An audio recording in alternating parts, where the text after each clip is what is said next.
Júlio Wisman sempre esteve envolvido no mercado editorial, foi editor da prestigiada Taschen por mais de 20 anos e agora está misturando muita tecnologia e inteligência artificial na Oca Books, uma culture tech que já levantou R$ 1 milhão em investimentos e que brilhou no Web Summit de Lisboa.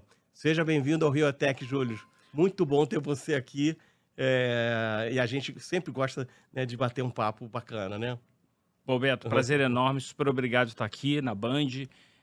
Prazer enorme de poder falar de livro, que é uma coisa que eu acho que muita gente acaba dizendo que, não, o pessoal ainda lê, ainda existe esse negócio, e a gente está aqui um pouco para quebrar esses paradigmas, assim.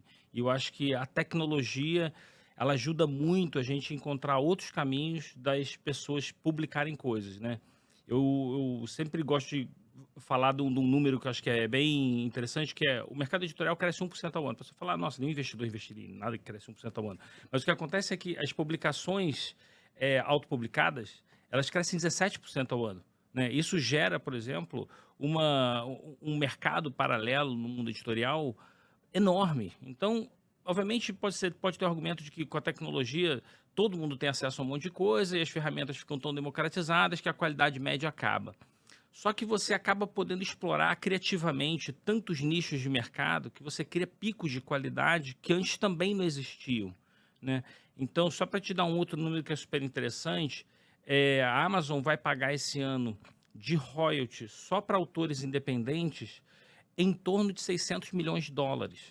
Só para autores independentes. Isso é Inédito. revolucionário, Aham, inédito. aham. Então, vamos voltar atrás lá, né, você que viveu, né, principalmente com a Taschen, uma super editora, né, o que aconteceu com o mercado editorial com a revolução digital?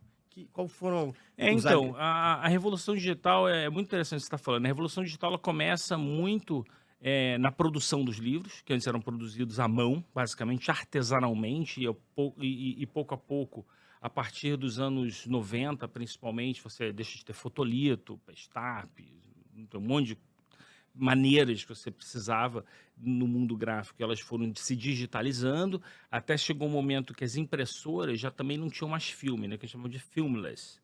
Eh, então elas ficaram mais ágeis, mas o processo editorial em si, ele se manteve bastante conservador. Eu acho até com uma certa justificativa que era a questão da qualidade. Você tem que ter várias correções, mas o que a gente tenta olhar é assim, aonde desse processo editorial que pode melhorar muita coisa. Então a gente criou primeiro uma empresa que chamava Afluente, né, que se chama e está rodando e está super bem.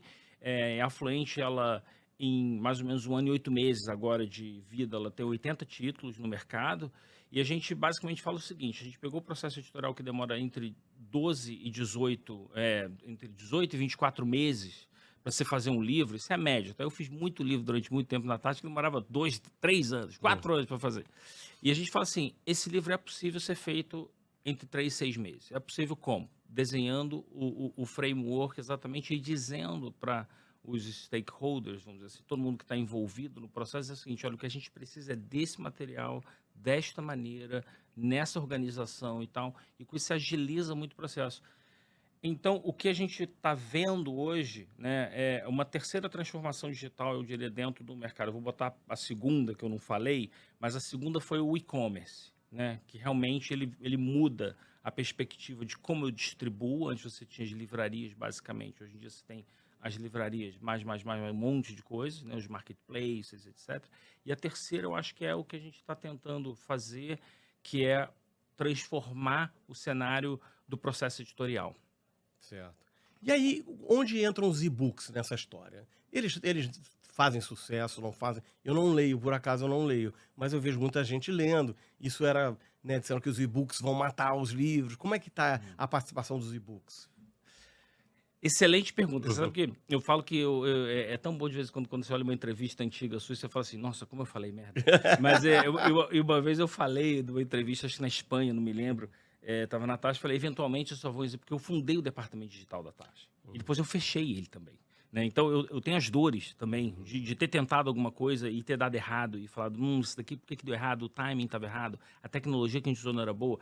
E na época a gente tinha um problema que é o seguinte, você tinha plataformas do tipo iPad, que tem imensa capacidade de processamento de dado, imagem, texto dinâmico, etc, né? Design responsivo, etc. E você tem o Kindle, por exemplo, tal, que a capacidade de memória é muito pequena, então os livros podiam ter no máximo 20 megabytes, eu nem sei como está agora. Mas o que aconteceu nesse ínter é que aparentemente os e-books, eles também, dentro do mercado editorial formal, né, com as editoras e tal, eles atingiram um platô, né? Fazer um e-book hoje é quase que uma coisa automática, que nem quando você está usando um arquivo de Word ou no seu Google Docs, sei lá, alguma coisa assim, que você fala o salva como, né? Já Salva é. como, não sei o que, exporta como e-book, então aquilo automaticamente já que é o EPUB, né? Na verdade, o formato. Mas eles atingiram comercialmente um platô e existia, quando eu estava na taxa, a gente fez uns e-books para iPad. Eu me lembro que a gente fez uma promoção com o Starbucks na época, onde você chegava no Starbucks, comprava um café e ganhava um código para dar um download de um livro que era até os 60 anos de comemoração de Cannes, Festival de Cannes de Publicidade. E enquanto o livro estava liberado de graça para você dar download, a gente tinha uns 9 mil downloads por semana. Incrível. A gente falou, a gente botou para ser 5 euros, que não é nada. O livro custava 30, a gente botou 5. Parava de vender. Parou completamente. Parava de vender. Então a gente entendeu naquele momento, e foi um momento interessante, porque muitas editoras entraram naquilo muito rápido, mas saíram muito rápido também. A gente estava nessa onda, então eu tive, né, a felicidade de montar um negócio, convencer todo mundo a fazer um investimento, e depois vi que não era bem aquilo. Como a gente tinha um suporte da edição tradicional muito grande, isso não afetou a empresa de nenhuma maneira. Mas eu diria que é a terceira transformação que a gente está vivendo agora. Mas é a percepção de que o que é digital não tem valor? Por que isso? Eu acho que vem um pouco dessa cultura, eu acho que todas as mídias sofreram com isso, os jornais, televisões e tal, sofreram com essa percepção generalizada de que é o seguinte, como tem tanto conteúdo já para eu consumir, por que eu vou pagar por alguma coisa? Né, eu acho que isso daí é parte da dinâmica de mercado. Eu acho que algumas empresas com boas marcas conseguiram se estabelecer porque conseguiam oferecer realmente um bom produto, que a pessoa fala assim, isso aqui eu realmente não vou ter, eu vou ter no máximo stories de 20 segundos, mas não, eu quero estar. Né? Tanto que agora a gente está vivendo uma revolução que é tão interessante, que é o contrário, que você faz assinatura de feeds agora. Não, porque essa pessoa que me interessa tanto, que eu quero estar vendo o que essa pessoa produz. Curadora, né? E ela não pode trabalhar de graça a vida toda. Ela construi uma marca, ela tem um monte de ideias interessantes e eu quero estar lá. Então, eu acho que é uma coisa de percepção de valor mesmo.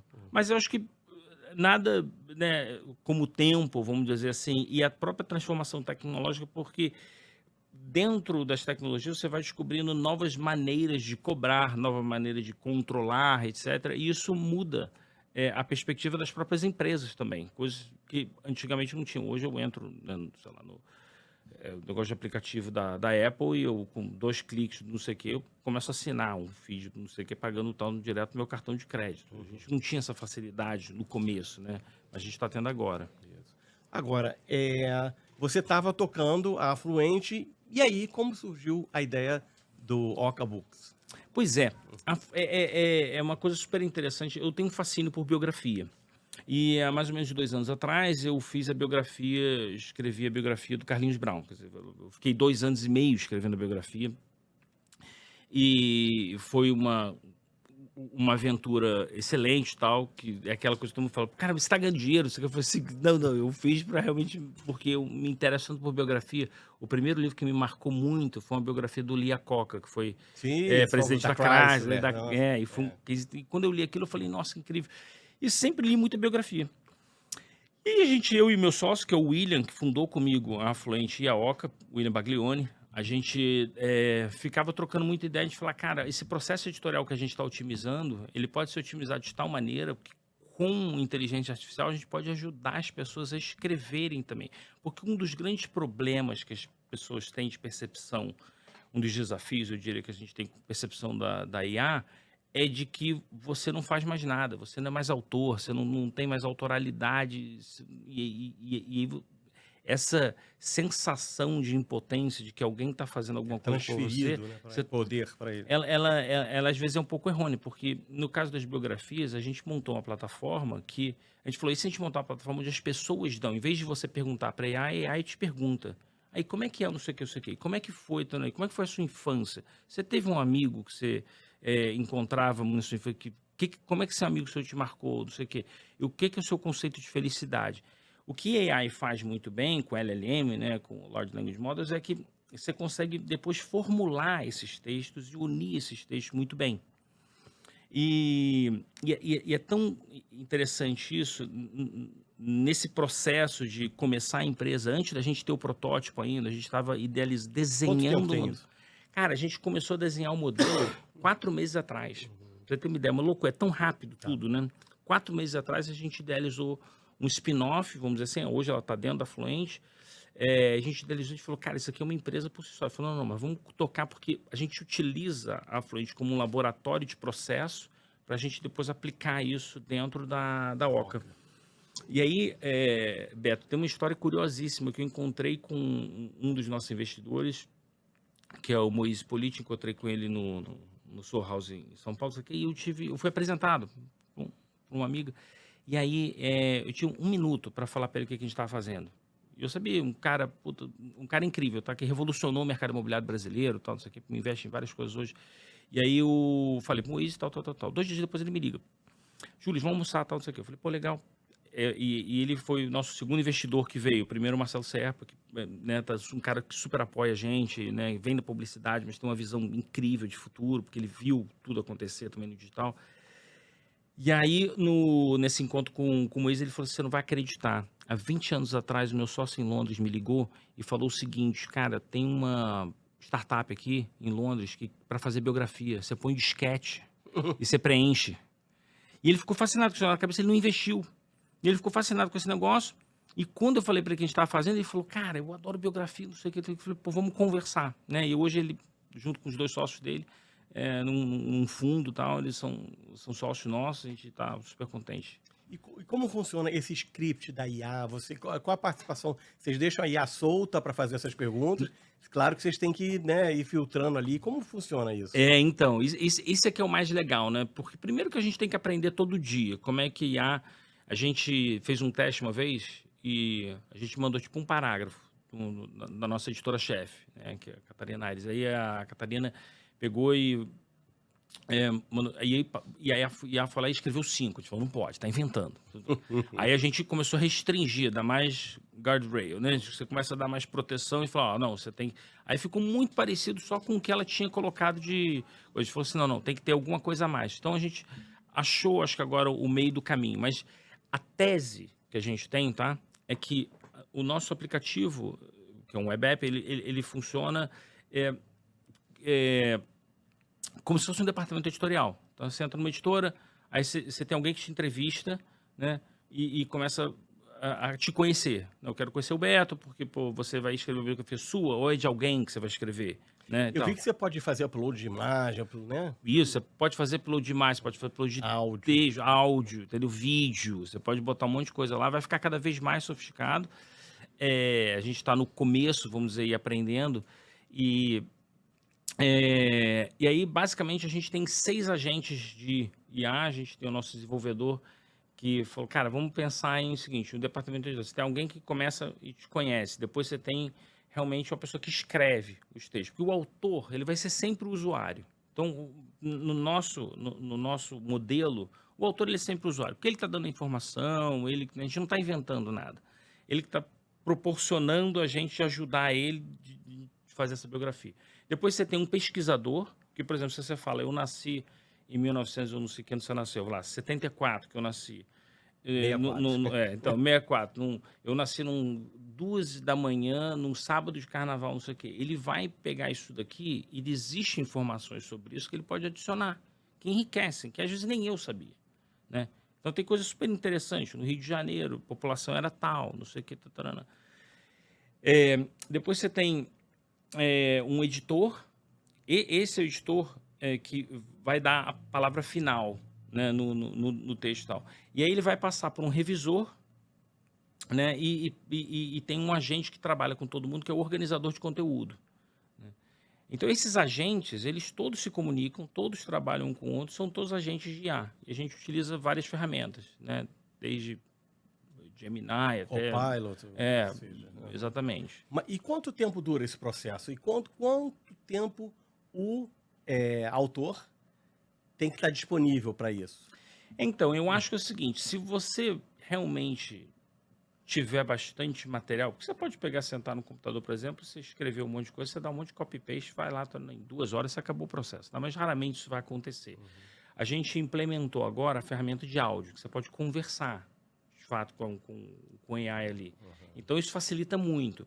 Mas a gente está calculando que uma biografia ela deve ficar pronta entre 1 e 5 semanas. Entre 1 e 5 semanas você pode fazer com muita calma, você pode voltar lá, você pode editar o seu texto, porque tudo é editável. Né? Você responde um questionário grande, tal de coisas, e ele vai te lembrando, né, de coisas que você deveria colocar mais, ou tem coisas que já chegou no limite, mas você pode alterar tudo. Você pode ler a sua sinopse e falar, mas a minha sinopse foi assim.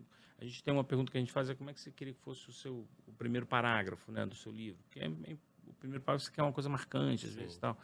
Então, esse processo a gente calcula que é entre 1 e 5 semanas para você fazer com calma. 1 e 5 semanas é bem elástico, né? Vamos dizer assim. Eu diria 1 semana se você se dedicar bem e 5 semanas se você fizer ele no ritmo natural. E aí você pode escolher assim, eu quero que minha biografia sejam 3 volumes, ou eu quero que minha biografia seja um livrozinho. Como é que é definido essa quantidade de páginas?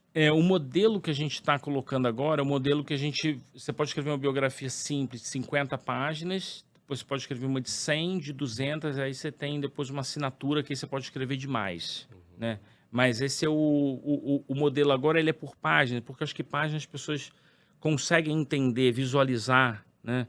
Eu quero uma biografia de 50 páginas, eu sei que vai ser mais ou menos definido. 100 páginas, pô, legal. Um livro de 100 páginas é um livro que, né, a gente lê comumente e tal. Um livro de 200 páginas, você fala, nossa, incrível, tipo, uma puta biografia e tal. Só, obviamente, a gente tem grandes escritores de biografia, como o Rui Castro, tal, não sei o que escreve biografias de 400 páginas, né? Fernando Moraes. Aquele Isaacson, né? Walter Isaacson. Exatamente. Então, a gente tem esses caras que fazem biografias e demoram 5 anos para escrever. Isso. Ou, às vezes, 2 anos, mas uma intensidade realmente enorme e tal. Porque conseguem se dedicar, né, intensamente a um assunto só. Mas a gente acha que 5 semanas é um tempo bom, né? Eu acho que quando a gente envolve tecnologia numa plataforma, a gente tem que estar falando assim, o que isso daqui está fazendo realmente para o cara lá na ponta, para a pessoa lá na ponta? Eu costumo dizer, eu falo, cara, eu e você, a gente vai ter acesso, em algum momento, se a gente quiser escrever uma biografia dos nossos pais, dos nossos avós, a gente vai ter acesso a pessoas que escrevem, etc. Cara, e a pessoa que está lá, cara, em Santana de Matos, está lá em Quixeramobim, que está lá, em Feira de Santana, o cara que cresceu e viveu ali, mas ele contribuiu, ele tem um legado dentro daquela cidade, dentro daquela sociedade. Essa pessoa também pode ter uma biografia que pode ter muita coisa legal para contar, muitas histórias engraçadas que ninguém passou e tal. A minha preocupação, acho que sempre foi essa, de democratizar o ato de contar histórias, porque histórias verídicas, vamos dizer assim, né, da não ficção, porque todo mundo contribui para o mundo, né? A gente geralmente só fica olhando os Neymars, assim, da vida, né? As pessoas que estão na TV, o 0.00001. Bom, e você tem um 99.999, e desde 99, vamos dizer que metade só tem histórias interessantes. Cara, já é muita coisa, né? Tem um dado estatístico que a gente se apoia também na nossa tese, que é muito interessante, que é uma pesquisa americana da Business Insider, que diz que 81% das pessoas querem escrever um livro na vida. 81%, alto. Desse daí, 15% começam. Anotam alguma coisa e tal. 6% param pela metade. 3% de fato terminam. E só 0,6% publicam. Então, quer dizer, o gap que existe, né, a distância que existe entre quem pode publicar e quem consegue, ou quem, afinal, chega a publicar, é muito grande, é 5 vezes. Então, eu falo assim que a nossa maior conquista em 1 ano e meio de Afluente, que a gente foi diminuir essa distância entre o desejo de publicar e entender que você pode publicar. É a tal da... você disse aqui, eu li hoje no seu LinkedIn, o mercado editorial está vivendo uma revolução silenciosa, mas poderosa. É essa democratização de, né, as pessoas poderem publicar os livros, suas biografias. Agora vamos falar da Web Summit, Foi a primeira vez que você foi? Qual foi, o que que você sentiu e qual foi a repercussão aí foi só a Oca ou foi a Fluente? Foram os A dois? gente foi a Fluente e Oca Então, para lá, né? A gente, obviamente, como startup, como produto de tecnologia, a gente estava levando a Oca de fato, né? Isso foi com a camiseta, o QR Code, aquela coisa toda. aham. Que ela falou assim, cara, conte a sua história, a gente, né? Conta o seu legado, a gente entrega um livro impresso.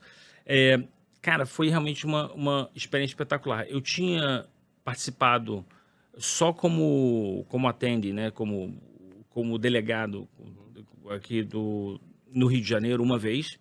Tinha achado super legal, fiquei indo nas palestras e tal, e você fica tentando captar aquilo. Encontrei algumas pessoas conhecidas, amigas que estavam lá e tal. Mas dessa vez a nossa CFO, que é a Letícia Faustino, ela me ligou o dia e falou: Júlio, eu estou aplicando para o. Que é sócio da empresa também agora tal. E foi, pode estar aplicando para o Web Summit e tal, não sei o quê. E aí a gente fez uma entrevista com eles adoraram a ideia, a tese da empresa, né, que era coisa com AI e tudo, mas eu fiquei muito espantado lá para fazer um pequeno hiato aqui no coisa, que todo mundo pega o digital e entrega digital, né? E a gente está fazendo meio que um digital, né? Porque a gente pega uma coisa digital e a gente entrega uma coisa física, que é o livro, que eu acho que é o maior símbolo cultural que existe, né? Que você pode ter. Mas aí a gente ficou fazendo rodadas de apresentações com muita gente bacana, fundo de investimento, gente de tecnologia, gente que tem tecnologia de som, uma startup puta, em Berlim que pega as histórias e transforma elas em imagem para livro de criança, por exemplo. E esses casos, a minha primeira pergunta foi: você põe aí, como é que é a entrega de vocês? Não, a gente dá um monte de imagem, JPEG, que a pessoa pega. Não tem nada impresso, não. Imprimir é muito complicado, muito complicado. Então, esse é o nosso business. Também. Aí, então, foi realmente uma avalanche a tal ponto, Beto, que eu não consegui. Eu sentei 15 minutos numa palestra para ver.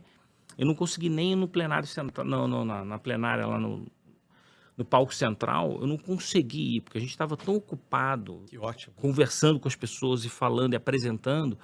E você vai tropeçando, né? O legal, acho que do Web Summit é que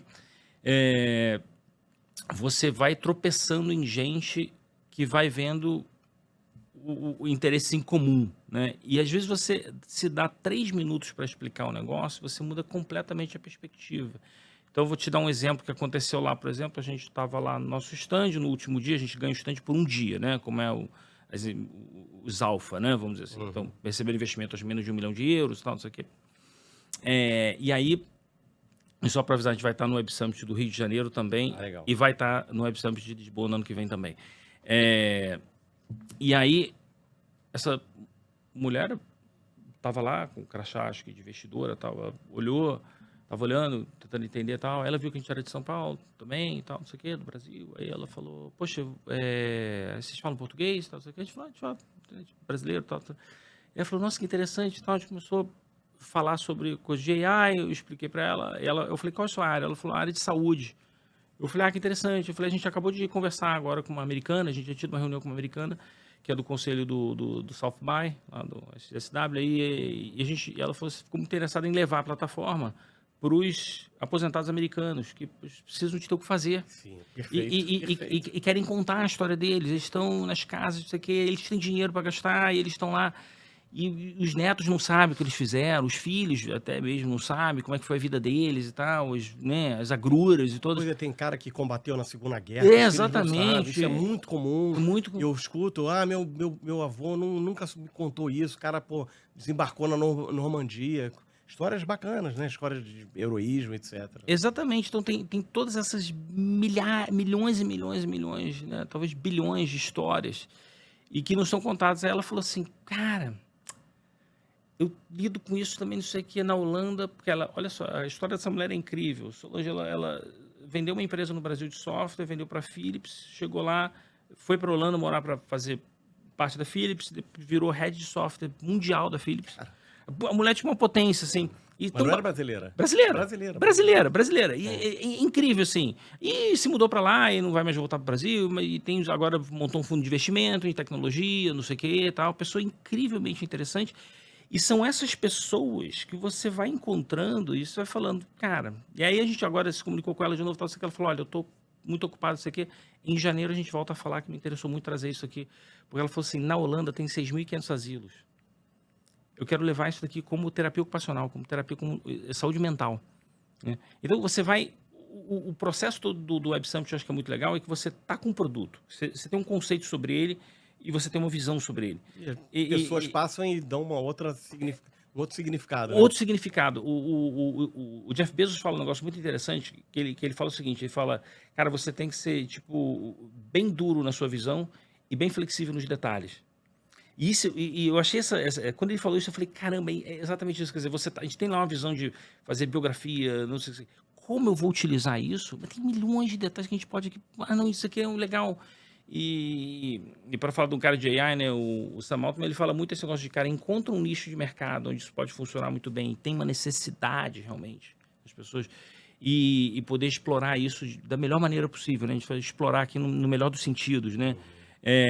E eu acho que o Web Summit é muito bom para isso, né? Então a gente vai estar no Rio, já quando a gente vier para o Rio, a gente já vai ter vários idiomas, a gente já vai estar fazendo livro sob demanda direto, entendeu? Então a máquina vai estar gerando já num outro nível, vai estar muito mais sofisticada.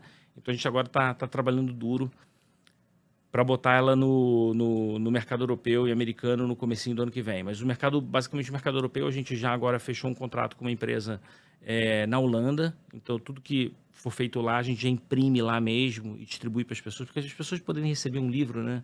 Maravilhoso. Elas vão falar incrível, né? Então elas vão... Cara, e eu fico brincando com o meu sócio, eu falo, pô, William, a gente não vai vender livro não, cara. A gente vai vender, assim, a coxinha, Guaraná, Coca-Cola, porque assim...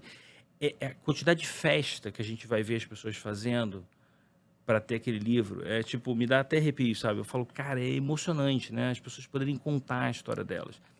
E todas as pessoas têm coisas de se orgulhar, e tem coisas para se resignar, e tem coisas para refletir, tem lições que elas tentaram aprender e não conseguiram, outras que elas gostariam de passar para as pessoas mais novas. Então, a plataforma é muito sobre isso, entendeu? É sobre essa história do atingir as pessoas poderem contar essas histórias. Isso aí. Eu conversei com o Júlio Widmann, parabéns pela iniciativa, Oca Books, Afluente, já está dando certo, já deu certo. Muito obrigado pela sua participação aqui, Júlio. Vou fazer a minha biografia em breve lá com você. Não, faça sim. Faça a sua, dos seus pais, entendeu? Dos seus avós. E super obrigado por estar aqui e conta com a gente. Legal. Semana que vem a gente volta.